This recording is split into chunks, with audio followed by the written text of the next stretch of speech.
Hello, listeners. Welcome to another episode of Nobody Asked Us with Des and Kara, presented by TCS. How's it going, Kara Goucher? It's good. How are you? I'm doing well. I got my radio voice going on today, so we've worked through early voice issues, and we're on a roll now. You sound great now. You sound wide awake and ready. Sharp, really sharp. We're giving away all the behind the scenes of how we record these, but if you haven't watched the YouTube and picked up on the outfits, I don't know what to tell you. Yeah. Shocker. We record two at once, people. That's what we do because we're busy women. That's right. And that kind of sets things up because we're a little bit ahead of the game, but when this comes out, we'll be getting ready for the World Championships. Are you fired up? You're headed to Budapest. You have your NBC gear packed. Do you do on cameras in Budapest? I don't know. Last year I did some at the top of the show in Eugene. In the Olympics, I was never on TV, which was fine with me. That's not why you're in this gig? Yeah. To be on TV? That's not the goal. Last year I was on the top of the show here and there. It was mostly Sonia, Otto, and Lee. And this year it's only really been Otto, Sonia, and Lee. So I have my ugly, not ugly, but I have my easy, not quite so fashionable polos that I will bring. Are you in purple? No, they're the same. They're like navy, kind of navy blue and like gold. Super, super nice. So I'll have those packed. I'm only going to bring a couple because even if I am on camera, it's literally 10 seconds. Yeah. Do you change right afterwards? Oh, yeah. I change in front of everybody because I wear a sports bra all the time because I'm like just a total athlete. Yeah. So I just pull it off and throw a tank top on and sit down to start. Like everyone's seen me in my sports bra. Everyone in production, everyone I work with, everyone. Well, it's also your race uniform. So pretty much everyone who watches the sport. I'm like, I cannot wear this polo for more than 3 minutes right before we go on air as soon as we're off. So yeah. They've never gone back though, like middle of the show and be like, hey, we're going to do an on camera to close this out. No, but I mean, I have the polo there just in case. I'd pop it back on, but no. Yeah. Okay. I'm like a huge sweater. Like people might notice I never wear a t-shirt, and that's because this is always on. So I basically go from tank top straight to long sleeve. And so the polos are a nightmare for me. The during the Olympic trials, we were wearing them and they were like bright colored, like pink, green, light blue. And I would have to put it on literally right before we went on camera. And someone was telling me, well, you should just put maxi pads in your shirt, which is not a bad idea. But I was like, or hear me out. I can just pop it on right before just and take it not off. Wear it that often. Yeah, I think that's the answer. Yeah. But good backup plan for events. Yeah. Someday. Have you ever had to wear the polo? Or you've been indoors where you have to actually dress up? Yeah, that's indoors. And then I think I had it. There was Prefontaine and they were like, maybe we'll do it, maybe we won't. And I was so new, like you were supposed to go by the production truck and pick it up, but I didn't know where the production truck was. So I just never had one. And we got to the end of the show and he's like, where's your polo? What if we had gone on camera? I'm like, I didn't really think about that. You're like, thanks for telling me, guys. They would have just cropped me out. Or maybe that's why we didn't have it. They were like, oh, this is not dressed appropriately. So everyone probably should be thinking. I'm sure it was all your fault. Yeah. I was like, I don't even know where the truck's at. Yeah, I know. Yeah, that the learning curve is very tough. But yeah, so I'm headed over there. There are 2 days where there aren't distance events. Okay. And I don't normally do anything but sit in my hotel and study and then sleep on those days, but I'm going to challenge myself this year to do some sightseeing. How much do you really need to study at this point? Do you feel like I feel like once you get in the rhythm, you've done a couple Diamond Leagues. It's more of just a nervous thing, right? I feel calmer if I sit there and read everyone's stats over and over and over again. And it's over preparation, but it's more of just I feel nervous. And so but I mean, I can already tell you what I believe the storylines will be, and it only involves a few people in each race. Right. But then you get a Kenneth Rooks winning the U.S. championship in the steeplechase, and I didn't know him very well. So that always keeps you on your toes. That was going to be a tough one because the steeple, I mean, we talked about it and it was just I don't know here. Yeah. I mean, I knew he was the NCAA champion from BYU, but that's about all I knew. But if you didn't watch it, people, he won. He won the U.S. championship. Well, he made it pretty dramatic too. Yeah. So that's your story. Yeah. He fell and not super early on either. they were into the race a bit. They were in the meat of it, and he fell bad. And then he caught back up to the pack, and then he had like the best water jump of his life and came through that in the lead and just freaking won the whole thing. Closed it out. Yeah, it was awesome. Yeah, if you play that adrenaline right, like, but that's a tricky thing to do. Yeah. Yeah. Tell us what you would do if you fell in a race, because I do think it's important and interesting. I would probably just Like, lay there in the fetal position and cry. no, you wouldn't. I must be injured. No, I probably would try to cut half of the gap immediately. Right? Like you have this boost of adrenaline, you're feeling really fiery, like you just make the move. But if you try to do it all at once, I think you overexert yourself. So I would probably try to cut half of it and then patiently close the second half over the next few laps. That'd be my plan. That's a What good would you plan. do? Yeah, well, I would try to do the same. I never thought about trying to close half of it right away, but that's actually a great strategy. Because for me, when I have been tripped up before, you have that huge surge of adrenaline, and then you get this lull. Like all of a sudden, it's like, oh, you come down from it and you're still in the middle of a race. So I think Mhm. sometimes we see people just try to sprint and reattach themselves, and then they fade horribly over the last couple laps. And it's always, or at least I was always taught, it's smarter to just take it and just chip away at it. But that's a pretty good solution to try to knock some of it out while Like you have that adrenaline. I have this boost, so what can I do with it that's not destructive entirely? Maybe Yeah. Coach Chris could weigh in. He'd be like, "That's a Yeah. terrible idea." It's like you guys are maybe Yeah. Olympians, but you're idiots on strategy. That. I try not to fall, so there's that. Yeah, me too. But I have fallen in cross country before. It's an awesome feeling. Yeah. Ooh. What's the toughest cross country race you've ever done? Honestly, You've done a lot of cross, yeah. I love cross country, but the Yeah. hardest race I ever ran was when I was living in Oregon and cross country nationals were in Boulder, and Mm. they had a ton of snow, and so the course was super muddy. And then you add the elevation, and I remember I think I got third. I remember afterwards, Pete Julian he had been the meet coordinator, like he was the one that bid for the championship. And when they were doing press release after, like thanking all the volunteers and stuff, he was like, I tried to find a picture of you where you didn't look like you were suffering, and I did not find one. So you didn't make the newsletter. Like it was awful. It was so hard. It was such a grind, and it was, your feet are getting stuck, and we had this big pit that was like ankle deep mud, and Ew. yeah, it's not very glamorous, but yeah, it was Boulder, Colorado. That's how cross country is supposed to be. I feel like those are probably the best pictures where you're like just covered in Just crap and like looking like you're suffering. Like, suffering. this is Yeah. what cross country is. That's a good advertisement. Yeah, Yeah. totally. I love cross country. But did you like cross country? I did. I don't think I was ever very good at it. And then I got into the marathon pretty quickly. And then I lost like all ability to be athletic. You have to have some athleticism for cross country. What do you think about like gravel running? Does that sound I like think I some? would have been Olympic champion at it. Yeah. Yeah. Not That's my quite favorite. cross, but like dirt roads, like kind of That's loose gravel. that is like my happiest place. Yeah.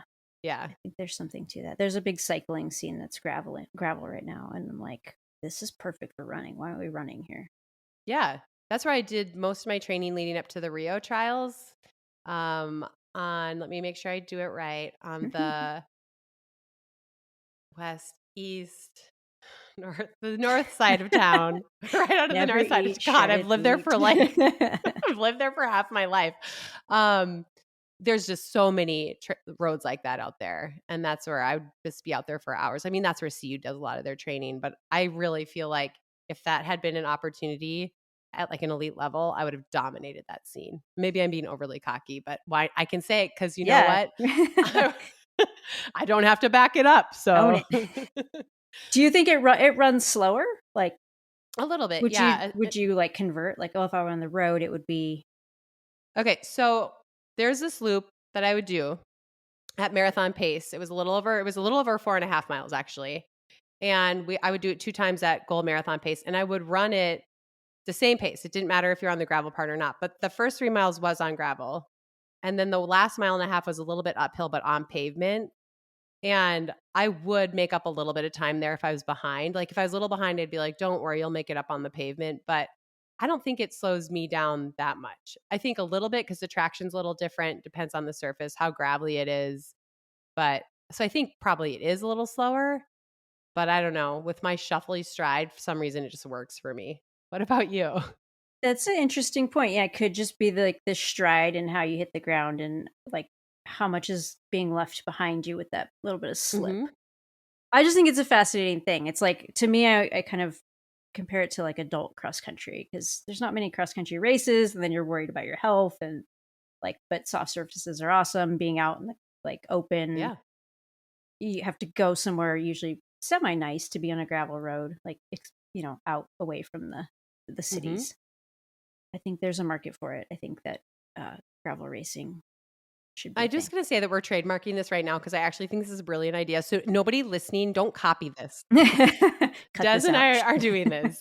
It might not happen Yeah. for 3 or 4 or 5 years, but I love this idea. And I literally used to be like, if there was gravel dirt road running, I would unretire and like try to get fit because I love it so much.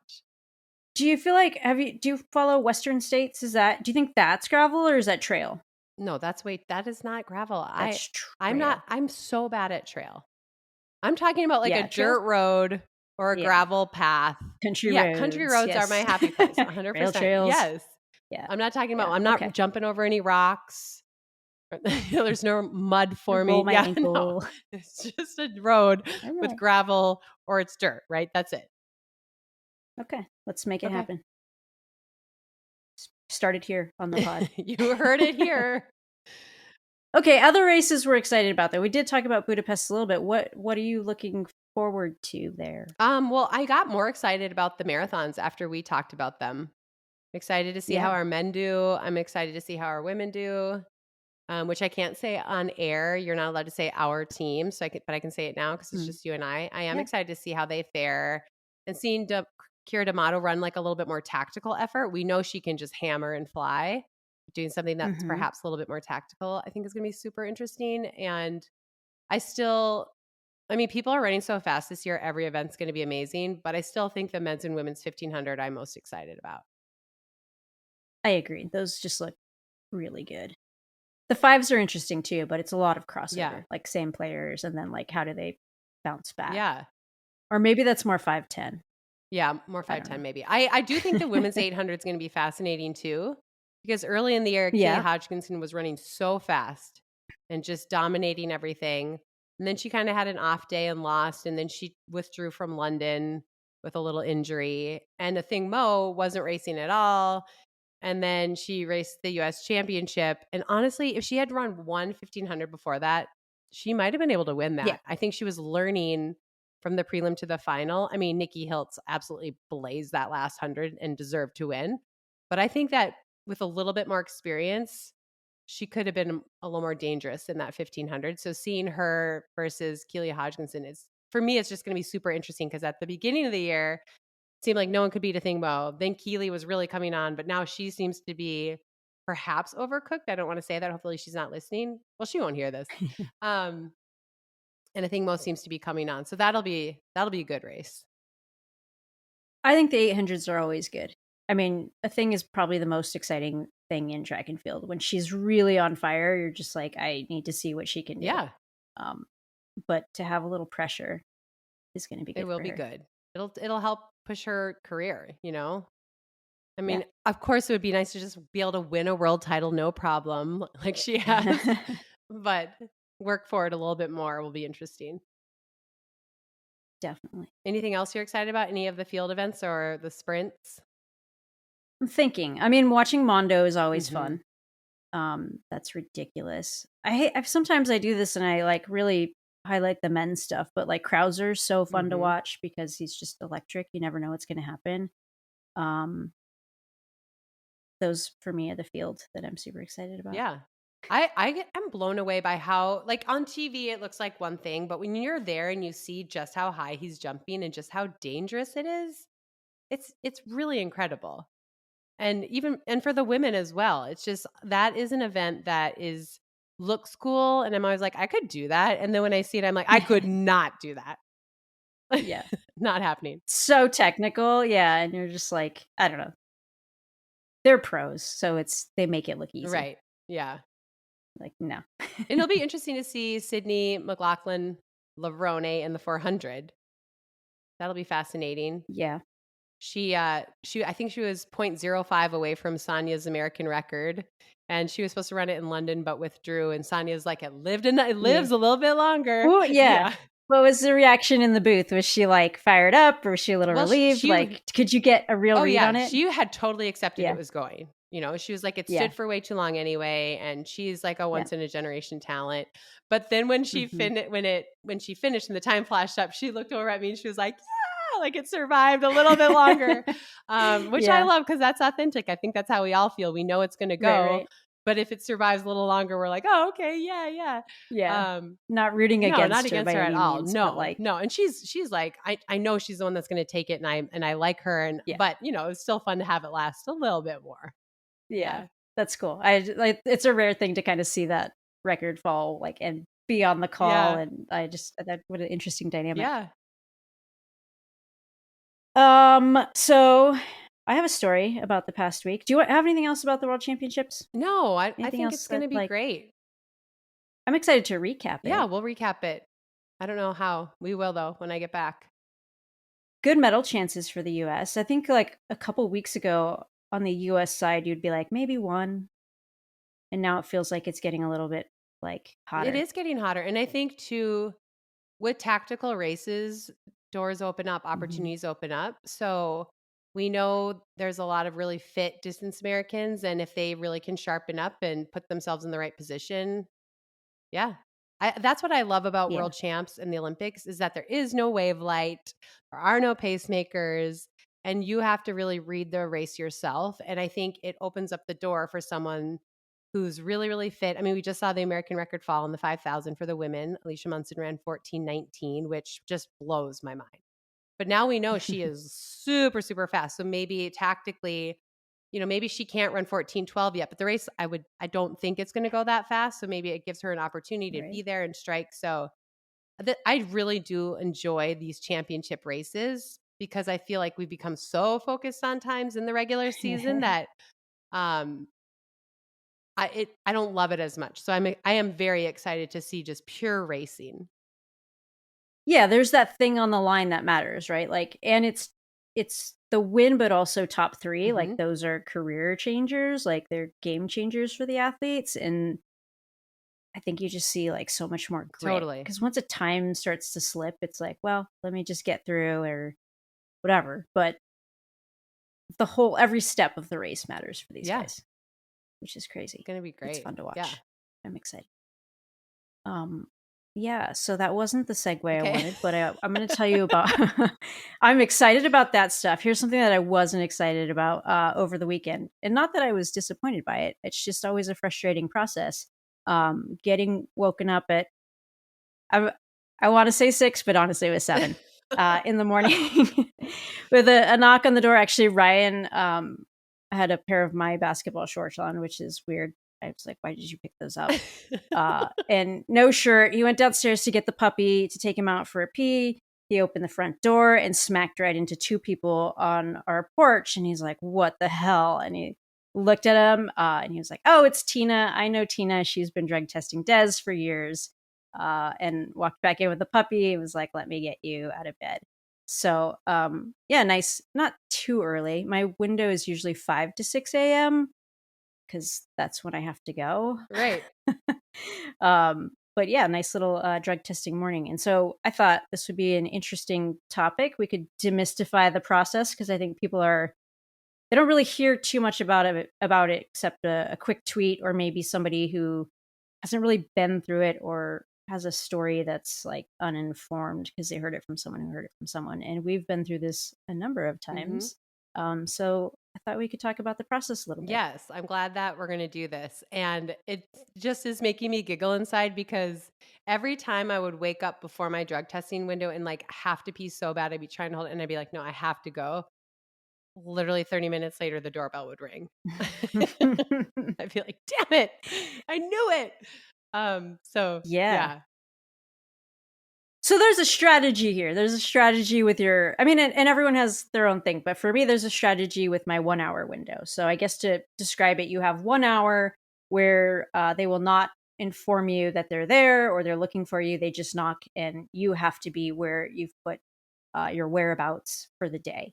So for me, it's like I know I'm going to sleep at home. I'm going to wake up at home, and I'm going to need to pee as soon as I wake up. So I'm going to set it a little bit before I would wake up on my own, and then 5 to 6 a.m. It was my hour window usually. Is my hour window usually at home, and then they wake me up, and I have to go to the bathroom right away. Mhm. So that was my strategy with my 1 hour. That was mine too. It was like, I know I'm gonna be home. I know I'm gonna be in bed. After I had Colt, I did change it to the afternoon just because there were many a time where he got woken up.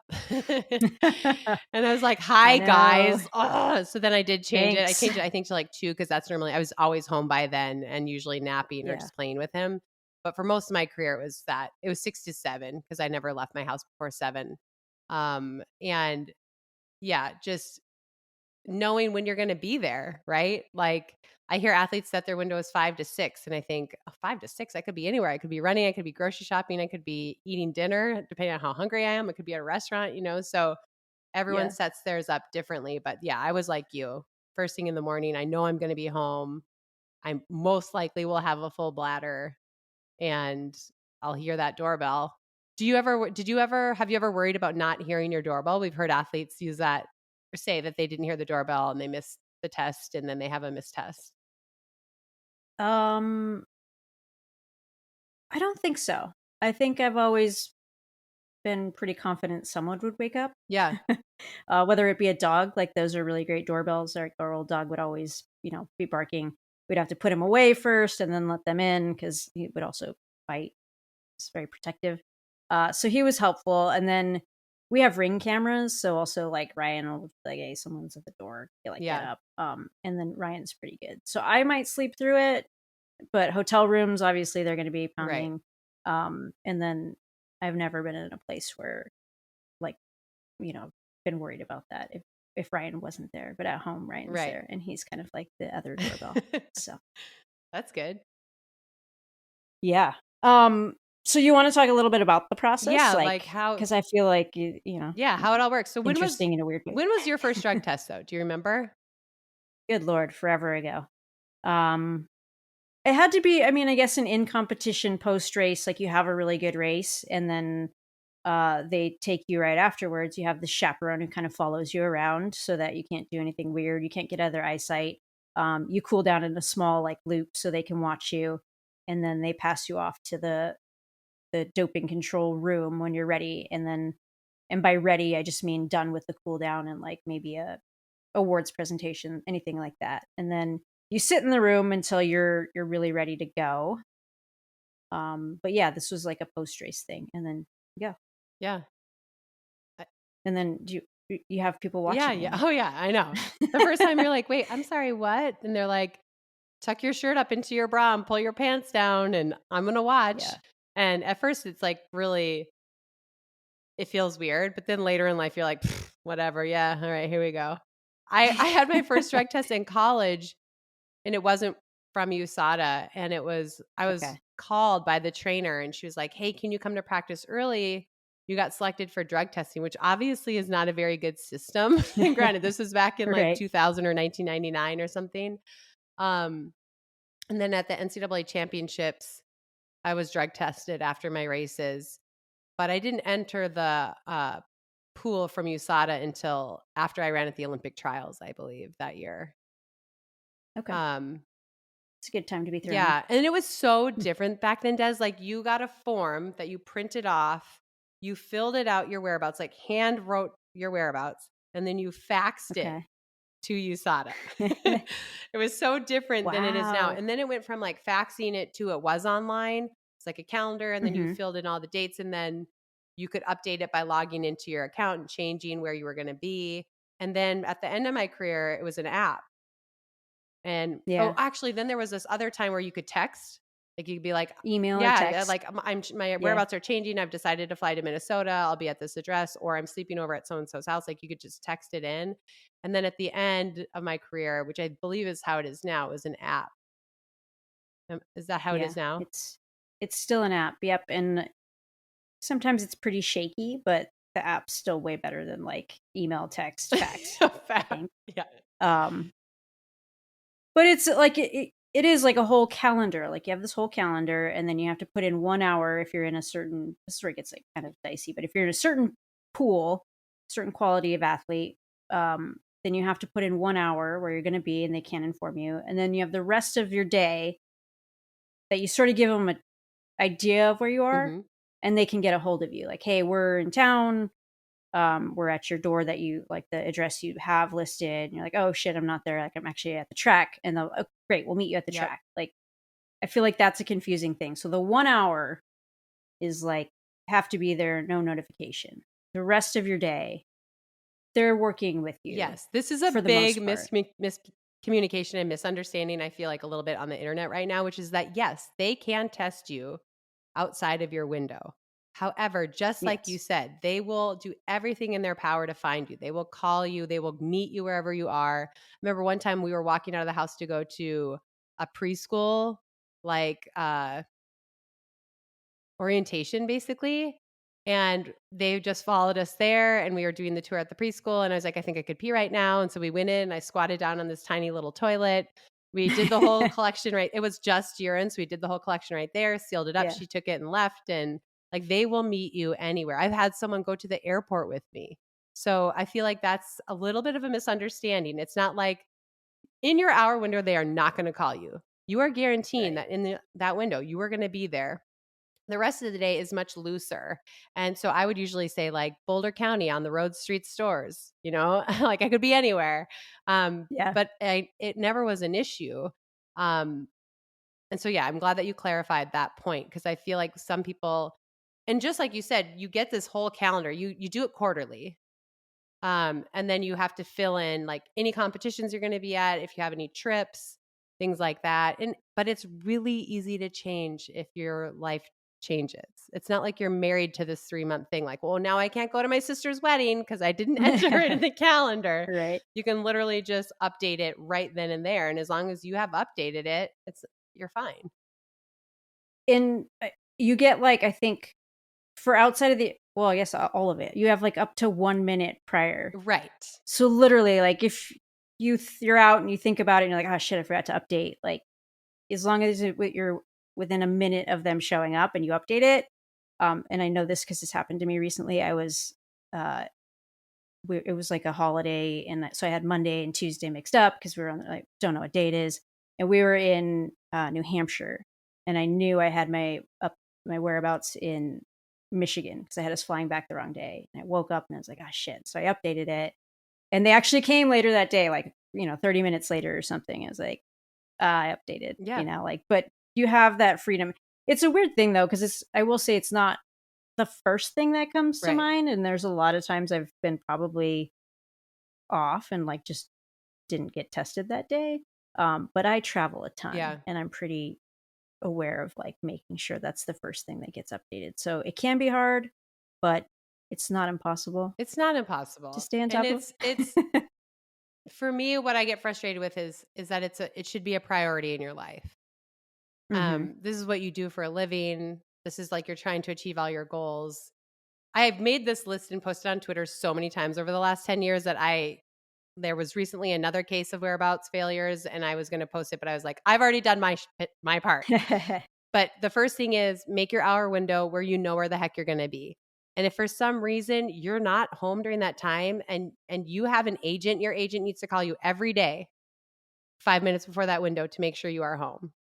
Yeah. And I can't remember now my other suggestions, but it's just like if you prioritize it, it doesn't have to run your life. Like I said, if you have your hour first thing in the morning, you're home, and then everything else is really general. And yeah, they do want you to say like where are the places you could possibly be. So you'd like say home, grocery store, but if you happen to be at the movie, that's not a missed test. If they're able to get a hold of you, they will come to the movie theater and test you there. I was in San Diego a couple years ago. It was after this bike race, where I did this bike race, and my sister's place was in La Jolla. This was like in San Marcos, so maybe an hour 20 drive. And after Ryan's race, we went to this brewery, drinking beers all day, and then I got the call. Like it must have been like at 8 p.m. at night. So so we had to stay at the brewery, and they had to drive out, and they showed up, and like it was a lot of alcohol, and the sample came quickly, but it was like that was probably the strangest place. It was a I remember the brewery served sours, and they were very dark. They were like, this is Um, basically beer, but we'll take it. yeah, exactly. It was specific gravity good. Yes. So that's the thing people don't know. uh, So they take your urine and then they put this little testy thing in there, right? To make sure that it's the right concentration. Because have you ever had too diluted urine? I'm sure you have. yeah, Yeah. yeah. It's like so sad. You Where fill the you're cup. hydrating, and then it just comes out as like, well, this is almost water. Yes. We can't And they're use like, we this. can't have that. So then you have to pour it back in and reseal the thing. And then you have to wait and do it again. And then they combine the samples and you have to pee to a certain amount. Those were like my saddest times where, yeah, Partials. partial. That's what it's called. That's right. Where you'd pee and it would be like almost there, but not quite. And they're like, yeah, that's not enough. Like, is there any more in there? And I'm like, no, I gave you everything I have. So it's not a thing I'm holding out Yeah. on. Well, did you have Yeah. any tricks? Like I would always go and turn the faucet on full bore. And I'd be like, I'm sorry, I know we're in a water shortage, but I have to hear this to help me get the pee Yeah, out. I feel like the water on was just like more comfortable in general. You're like, I don't know what's going to happen in here, like there's so many layers to this, but like I'm hoping I give you a number one, you know. Yes. Okay. So I was like, water are we on. going to go there? Yes, because sometimes that Yeah, happens. we're doing it. This is like hopefully it's a number one, but just in case we're getting the water on, with the fan on, the whole thing. And then like that helps, and I think for me the worst case was like when you do a partial that's like so little on the cup and it's nearly black, and you're like, we're gonna be here for a long time. Make yourself I think I've done comfortable. like like I've probably had a test that was like 4 partials put together, and it was like 3 hours or something. Oh. That's the worst. You like just basically pee dust. You're like, well, this isn't even liquid. Yes. I do remember a time up in Park City where they came late, like right before 10 o'clock maybe, and I could not go. And it was that same Yeah. situation. Like I'm working so hard and then I pull the cup out and it's like 2 drops. And finally Adam was like, I'm going to bed. I'm so tired. And they didn't leave till after midnight. And that's one thing I just wanted to give a shout out to the DCOs because like you said, your hours at 5. So whatever time they have to get up to be there at 5. And then hopefully you Mhm. have a quick pee and it's a 20 or 30-minute thing and they're on their way, but sometimes it's hours and they just have to sit and Yeah. wait. Like that time it was after midnight when they left. And I was like, well, they had to drive back down the canyon back to Salt Lake City. I was like, well, thanks for coming. I'm so sorry I couldn't pee better. Yeah. Yeah, that's probably a pretty thankless job, but those people are really invested, and they do good work. Did you have a regular? Do you know your person? I did back in the day. I mean, I haven't been tested Yeah. since 2017, I think. But yeah, I'd be like, "Hey, what's going on? Come on in." How are your Yep. kids? There's the Yep, pup. talking about everything, updating each other, and they're so super friendly. At least the DCOs I had in Oregon and Colorado are extremely friendly. Did you ever have a terrible DCO or a bad experience? I felt really bad for the DCO. So I had run the Great North Run, my first ever half marathon, and my stomach was so upset. And so we were in this like really large porta potty, and she's in there with me, and I'm like, I was like, I don't think I can do it. It's gonna be mixed with something else. And she kept going, "It's okay." And I was like, "It's really not. It's really not." And she kept going, "This is my job. It's okay." And so I just felt so bad for her because I had like the worst tempo tummy of all time. And yeah, yeah. And it was all coming out together. So mostly I just felt bad for her. I did have a woman that had to stick me like 3 different times and she kept saying that my vein was rolling, which I felt like was just kind of an excuse for you didn't get it right. But in general, I had really good experiences. Isn't that don't they get 3 max, and then it's like You've used your allotted Yeah. tries. I mean, she finally got it on the 3rd one. Yeah, it was actually at the Boston Marathon, and I was like, Oh, interesting. yeah, and it's out they always see your veins, and they go, "Oh, this is gonna be Right. easy." And then, yeah, she had to keep doing and she felt bad, but I was like, I'm not a person who's afraid of needles, but even I was like, "Okay, I'm starting to feel sick because 'cause you're jabbing it around in there trying to make blood come Oh. out." So yeah, that's an interesting thing to point out as well. You can also have there's blood and urine. Sometimes they'll just come for urine. Rarely just I don't think there's ever just blood. Maybe pre-comp, like Yeah, before a race, pre-comp you can would be get that just way. blood, and a lot of times it's both. So, I have a couple bad stories. One was a lady from that's terrible, but one was a lady from a different entity than USADA, and I think like just somebody that I didn't recognize. Like when I opened the door at 5 a.m., I was like, "Oh, like you're different. I don't know what's going on here." But she was from a different organization, and then she was clearly brand new. And so she did the paperwork like really weird. She was using stickers where she should have been writing stuff out. She did a couple jabs, and she was like, "This isn't really my forte." You're like, "I can tell." Yeah. So, and like she was very kind, but I was like, it was enough where I was uncomfortable, or I was like, I'm not even sure if this is a real test. Like this lady has put Mm. stickers all over the place, and that's not where they go. And I actually wrote an email to, I think it was AIU. I don't know. And I was just like, this seemed really odd. I don't know if this was a real test or not. And then which was super awkward, but they must have sent it to her, and like she replied to it basically. It was like, Oh I didn't gosh. say that the blood work wasn't my forte. I said that this process was new to me. This isn't my, I don't know. It was super weird. But she's never been back. So that, a little victory, I guess. So I emailed the AIU. I'm like, this is a very strange testing. I don't know this person. It was a different organization. And they must have sent it to her. And then she like read all the different things and replied to them, which my opinion, she lied on some of it. But then that was it. They were just like, oh yeah, this is just a new agency. But then she's never been back. So I don't know if she got fired or not. But I was like very uncomfortable with that test. And then when you were speaking about the lady in Boston with the bad jabs, I had a blood test in Boston in 2018, and it was like it hurt as they were getting the vials. Like it was like very painful, abnormal type of draw. Like you're like, this is weird. This is gonna leave a bruise.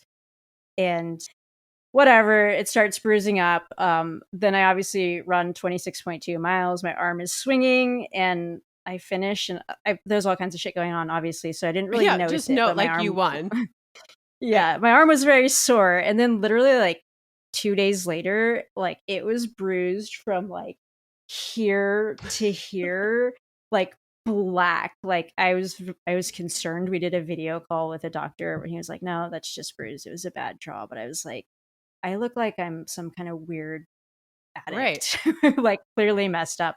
And then my third story, and hopefully this makes it through, but you get a person who can like go with you, so agent, coach, whatever. But every now and then, if it's a morning one at a hotel, Ryan will be like, "I'll go with you, get coffee, the whole thing." And they were doing the blood draw, and like this little tiny squirt of blood came out as the lady removed the needle, and before she'd put the band-aid on. And Ryan looked at it. He's like, "I'm gonna go out in the hallway," and he just took 2 steps and passed out. So they had to take care of Ryan on that one. Oh, So that's not really, it was bad for them. Those are my three negative stories. those are well, the first one is super they're all legitimate. That first one is concerning though. I remember I had changed my whereabouts and I get a call. I can't remember if Dathan called me. Um, someone called me and said that this tester had just been at their house and said that I have a missed test, that they showed up at my house and I wasn't there. And first of all, that's Yeah, you're right. not allowed to talk about other people's Inappropriate. business. And it was for the IAAF. It wasn't for Sada. USADA. It was yeah, and it turned out that I had updated it and they hadn't checked it. And so it was not a mistest, but also that person Hmm. lost their job. Yeah. because That's not you a thing can't you go tell people, "I was just at the Goucher residence and Kara wasn't there," you right. know? I will say they used to come and test Adam and I together all the time, and Adam would Yeah. always be like, Makes "Random, sense. random testing." And Right. I'd be like, "Pipe down, just let it happen." And then I was gonna ask you too about your strategy. Like, my strategy was always to get, because you have to sit still before the blood, or do you still have to do that? Still do. 10 to So 15 I would always be minutes like, "Let's go get the urine and come back, and while we're processing that, it'll add to the minutes of where you have to when sit you're before doing they the take the blood." Just to try to make it faster. I'd always be trying to get a PR in the frickin' Yes. SOTA test. Yeah. That's a thing for sure. I've done like 15 minutes before. Ooh. Um, yeah, like let's go paperwork. I don't declare much and just easy. Um, this time, this most recent one, I think I did the blood first because I was sitting filling out paperwork. And then I was like, I don't really know how bad I have to go. I feel like I don't have to go yet. So they did the blood and then like full sample, full cup of beautiful urine was in the specific Yeah, the gravity. right dilution. Nailed it. Nailed it. So that's This another is a good thing. one. When you're processing and, like, you're pouring it into the different things and sealing it and all this stuff, Hmm. you fill out paperwork. And the paperwork basically, do they still have you fill out altitude if you've been at altitude? Yeah, so there's a series of questions. Altitude, have you been in extreme environment in the last 2 hours? Have you done extreme training? Um, blood transfusions, glucocorticoid steroids. I probably said that wrong. No, that was So good. there's all these, there's a list of questions of like that they go through while you're doing that. Um, and then you fill out like what medicines you or supplements or all of that And sort of how many thing. days back is it now? It changed a lot. It changed it a couple times when I was in the pool. I think it's 7. Okay. So, like, what have you used in the last 7 days? But then they go by, like, the most frequent, um, time you've taken it. So, like, you would declare actually what you took, the dose of it, when you last took it. So, if they wake me up at 6 in the morning, like, I haven't had any Advil yet or whatever.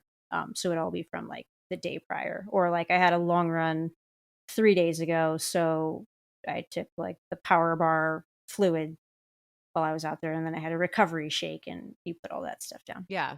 And so it used to be you would actually hand write all that stuff down, but now it's all Yeah. on like an iPad. Yeah, and if you, like I've done this before, I don't know if you've done this before, but if you made a mistake and you went to scratch it out. We have to start the whole thing. God.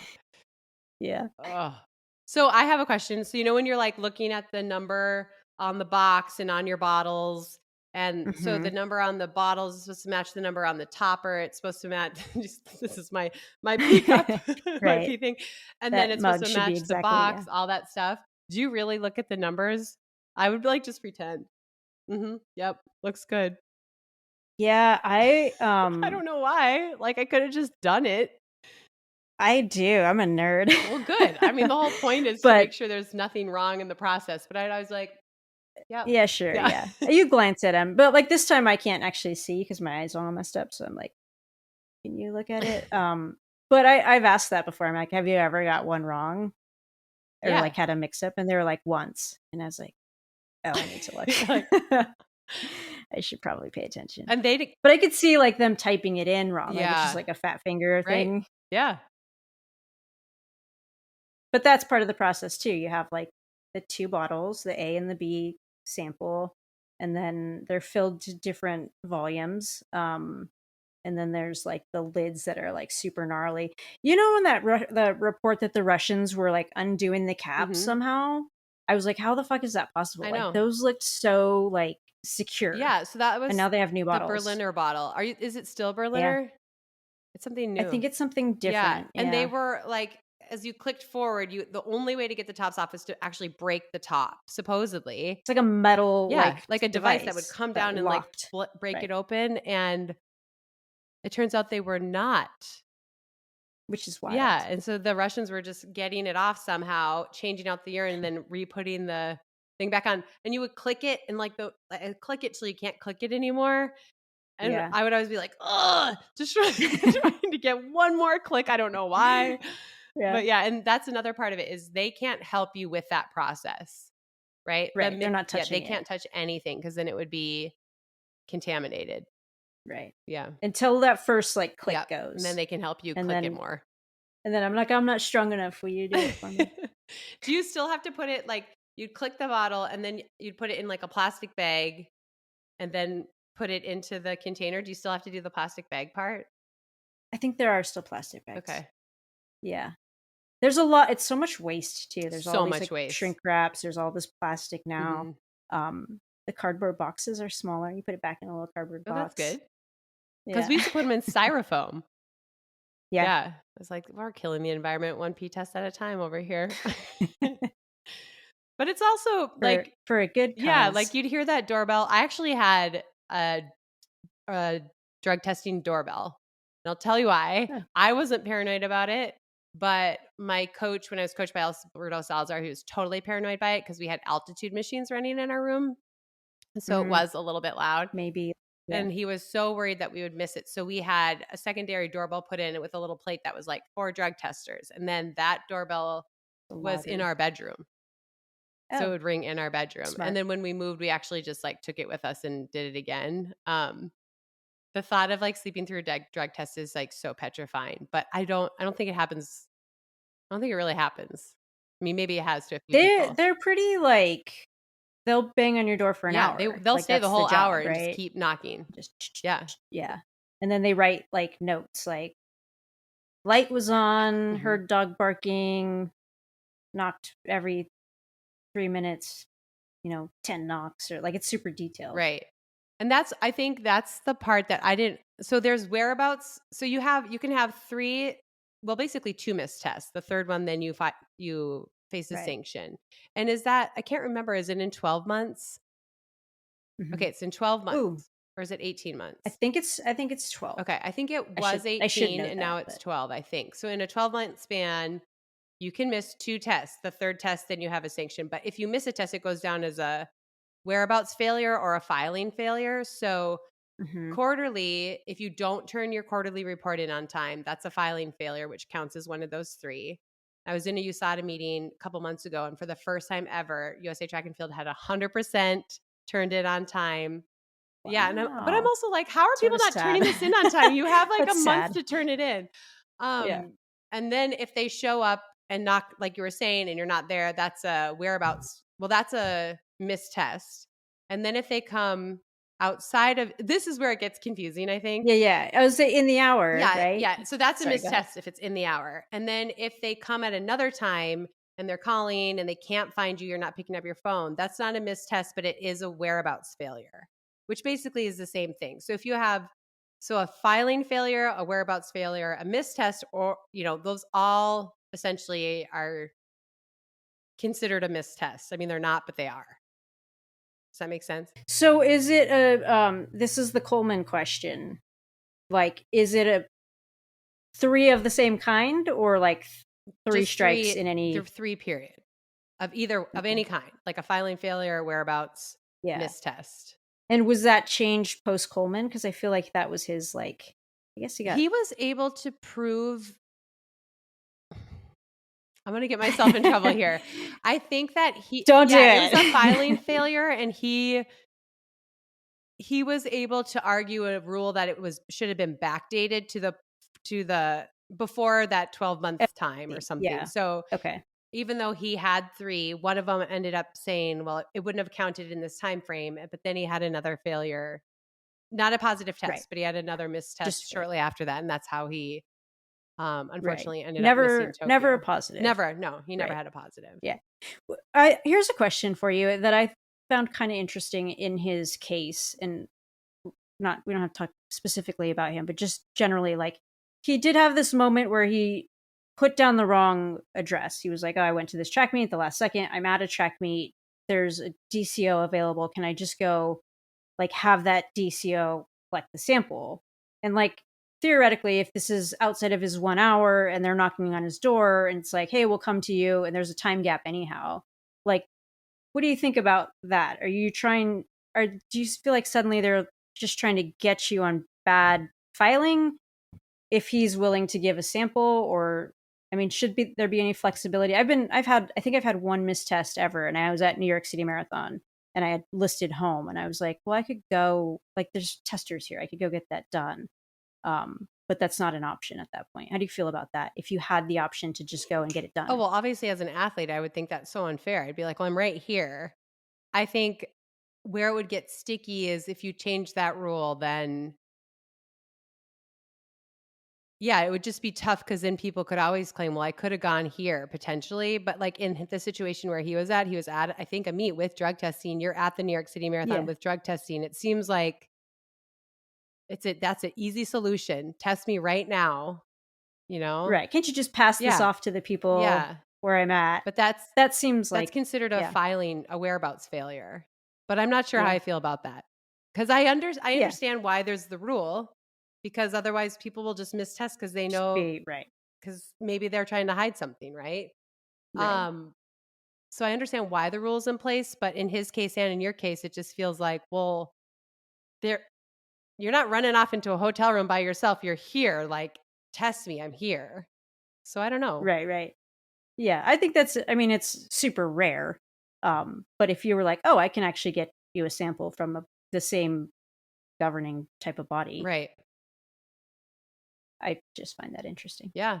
And then there's been situations where like Emma Coburn broke the American record in the steeplechase. I want to say, I don't know. It was when I was training with her. So it had to be like 2013 or 2014. No. It had to be 2014 or 2015. She had been tested like maybe a day before or something, but nobody tested her that day. And so her American record couldn't be ratified. And like stuff like that is makes me feel sad. And I know that happens. That happens. I understand that, yes, you have to have the ratification. You have to be tested that day. Otherwise, we have to have some Sure, sort of standards. But then I feel like it's um, like in that situation, I felt like, well, that should fall on the governing body then that's there at this big meet that isn't making sure that their athletes are getting tested. I mean, who do you think that falls on? Like if you break a world record or American record, is it on you to make sure you get tested that day and line it all up? kind of. It should be on the agent. Should be on the Mm, meet. I think the meet should probably they get the most, like, I mean, the athlete obviously, but the meet, it's going to be their facility. It's going to be their meet that's talked about. Um, Working with the agent should probably make sure that happens. hmm. But it's one of those things, like, you don't, like, Emma just didn't, you don't know until you know, Right. right? Yeah. Fortunately, she set the American record a bunch of times, so she was Right. like, It ended up in the learning end lesson. totally fine. Yeah, and her Right. sponsor paid her the bonus. Like Yeah. it ended up okay, but I know that that does happen at times for people and what if you just like completely surprised yourself? But I guess that's just the rule. You have to be tested. So, I mean, we can't say you You don't have to just be get on the tested. phone and be like, let's figure this Somebody, out. Where do yeah, I have to I have go? 4 Like, hours. get me Somebody there now. get here. Yeah. Yeah. I mean, Totally. you would theoretically, like, have 24 hours, right? I think would be, Yeah, I guess I don't so. know. I don't Like, know. could you Is leave the venue and be like, well, I have to fly wherever to get tested? Or do you have, yeah. I don't know. I don't Yeah, I set a don't lot of know. records. So, Yeah. I Same. mean, I'm not an expert on this one. at the 50K, we were planned ahead. It was like, we're just going to have someone here no matter what, um, American and world. So, Yeah. Well, good job. yeah, live and learn someone Yeah. else's lesson. I Right. mean, but I bet that happens frequently, sadly, Yeah.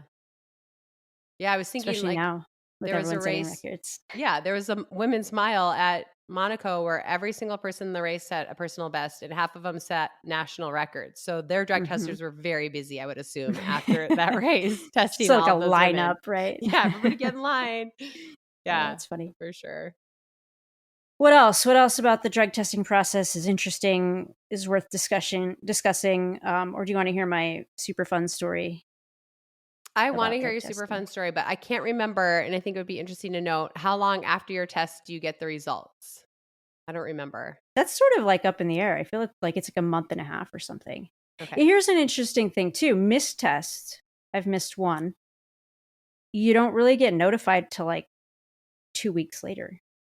So Hmm. like if you and if say I was gone for that week and I forgot to update, and then they came back 4 days later and I didn't even realize I had missed the first one, you could theoretically just miss the second one because you're like, well, I forgot to update. It just completely slipped my mind. So I feel like that window needs to get much shorter. Like, hey, you Yeah. missed a test today. Yeah, you should find out Um, that day right.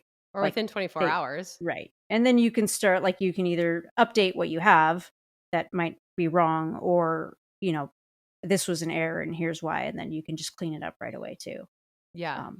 Because that's a weird feeling to get it later. And you're like, shit, I didn't even know what I was doing that day. Right. Yeah, no. I don't like that at all. You should find out right away. Yeah. If it just as we're supposed to be held to this standard, that should be too, in my Yeah. opinion. Well, that's an interesting thing as well. Like, I've had testers come to the wrong address and calling and knocking on the door. And I'm like, I'm not there. And I updated like 3 days ago. And it's happened like multiple times. So then there'll be like a Sarah Lurch Butler, Allison Wade, who will be like, oh, like Des hasn't been tested at all this year. Like, well, they've shown up at the wrong place. And if I'm at the wrong place, it's a pretty big deal. But this has Right. happened multiple times. So you also have to have accountability the other way. Not Yeah, like for they should sure. lose their job, but something. Right.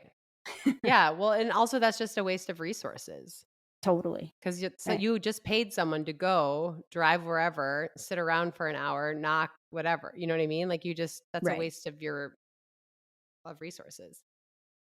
Or like publish it as attempted test USADA's fault. Yeah.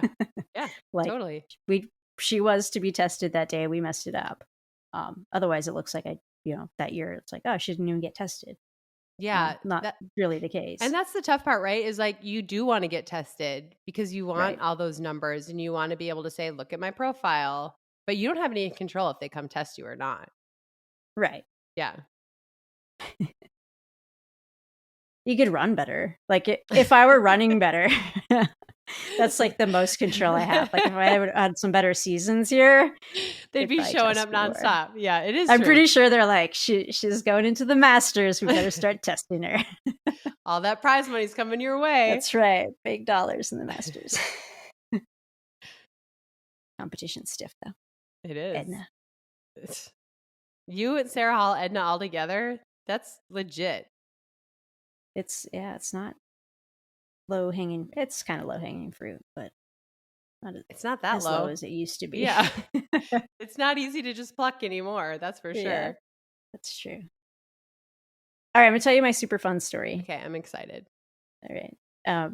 So we're doing this most recent test, and back in the day, I had a man who would do the blood draw, and he would come and take the blood, and then he would be like, after he'd say, I'm Rodney, and chat it up with you, take your blood, and he's like, when he would be done, he'd be like, actually, my name's Rodney Slaughter. I don't know if I should say his name or not, but it's fine. So his name was Rodney Slaughter, and he would take he's like, I never tell people that before I take their blood. And like, he was very memorable. He's a funny guy. So I was getting tested this time, and the woman who is doing urine, I've had her for years, and she's like, did you used to get tested by Rodney? I was like, yeah, I haven't seen him in forever. And she was like, never going to believe this. We came back after COVID, and they were like, oh yeah, Rodney retired. She's like, there's no way. He's like, he still needs to be working.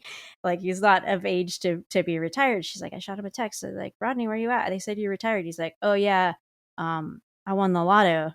She's like, what the fuck? So he called her up. He's like, yeah, I was playing like a scratcher and online. He's like, I won 30,000 or 300, sorry, 30 million. And so I retired and moved to Florida. She's like, I never knew somebody who won the lotto. So Rodney Slaughter, Good kudos job. to you, sir. That's Moved to Florida. amazing. I know you were like 30,000 is like, is that enough to retire off? No, no, definitely not. It's a little more than that. That's amazing. God. 30 million for Mr. Slaughter. Mr. Slaughter, if you happen to be listening, feel free to, throw $1 million to USADA for Yeah. clean sport, right? Please Or do. just me. Or your favorite person know. you tested, Des Linden. Yeah. Friend of the pod, potentially. Maybe, yeah. Sponsor us. We could finally pay Chris. There we go. TCS, you're great, but Mr. Slaughter wants to come on board. Yeah, we love everybody. Yeah, we're open wouldn't hearted. turn it down. Yeah. So that's one of my top 5 for the week. Oh, come on! I mean, that's an excellent story.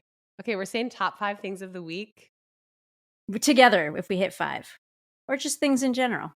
Um, Don't even have to be of the week. I will say my mother-in-law is here and she has never been to Minnesota. She's here with her husband and I've been in their family for 22 years. So it's been really fun to show them like where I grew up and why I am the way I am. So and it's been good because I can see it connecting, which has been really nice actually, that they see like I'm obsessed with the outdoors because I grew up in the woods, right? And so they're like seeing it. So that's been Getting really it. fun. Yeah. And at 76, her first time to Minnesota, it's a pretty big deal. That's awesome. Yeah.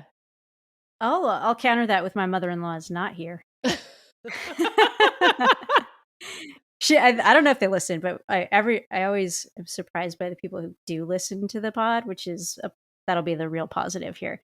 I get feedback from a lot of people in the family on the Linden side, and so we see them quite often. And she's obviously visiting the puppy quite often, so she's not here today, and we've got a little break from her, Kathy. She's great. I love her, but Okay. we'll But pretend that's she's, a positive. yeah. Here's another positive. One of my closest friends from high school, I always want to call her Anna He, but her name is Anna Paffel. And she was not a runner. She used to come to the state meet in a cheerleading outfit and cheer us on, but she herself did not run.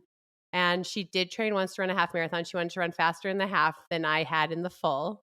Anyway, Okay. I'm still very close to her, but I just assumed she wouldn't listen to this podcast. And she had to let me know that she was driving home from work and your idea about the lady porn. She was laughing so hard and she was like, I had to go home and watch it on YouTube because I had to see your faces. So That's not only really does funny. she listen, she's a super fan and she had to let me know how much she enjoyed that. And so shout out to Anna for listening. It surprised me that she listened and it was awesome that we made her laugh. I mean, I love specifically that. you, but yeah. Yeah, no, I think that the reaction was just as big as the idea is kind of like anybody could do that, but like it hit, I think. People were Yeah. into it. Someone should start that account, really. We won't, I'm not personally attached to it, so go No, for we're it. not going to do that. We did get a Twitter like self-submission. I know. I liked it and then It's I like felt like maybe I shouldn't have liked it. did you bookmark it? That's the real question. I did not. I Okay, then felt it's not bad weird. because it was a Twitter submission, which I believe was funny. Yeah. But then someone wrote, Dork. dork. We So did see it. I we saw it. We appreciated it. appreciated it. We did. I will hit like on it. I'm not going to bookmark either, though. No, I'm not bookmarking it. But Yeah, anyone that wants to start this could go find that tweet and you can save those photos and use them. hit like. Yeah. Yeah. All right, I'm going to square it off with the 5. I think this is our 5th one. And something kind of along the same lines. Family here, my sister and her husband, and somewhat runners, but not super into it. I don't think they listen to the pod. They know I'm in their room recording it right now, which was nice. But they ran 10K over the weekend, and they had a really good time. Like they were talking about it a lot afterwards. They were pretty hyped. Like, when you run your first race or an early race and you're like, oh, I wish I would have done this different. Or like you're telling your like stories, like your post-run war stories, like that neighborhood was super weird, but I love this part of the course. So then it got super hot and they had that energy and that was super fun because I love to see people get into running and then get into racing and being like, yeah, I did a race. And my brother-in-law was on the phone with his dad afterwards and his dad was like, so did you finish? And he was like, that was the bar, really? Like, are you kidding me? So it was pretty funny and they were pretty pumped for him. That's awesome. That's super fun. All right, Yeah. that's 5. Should we All wrap right. it up on that? Let's wrap it up on that. Great Bye. cast.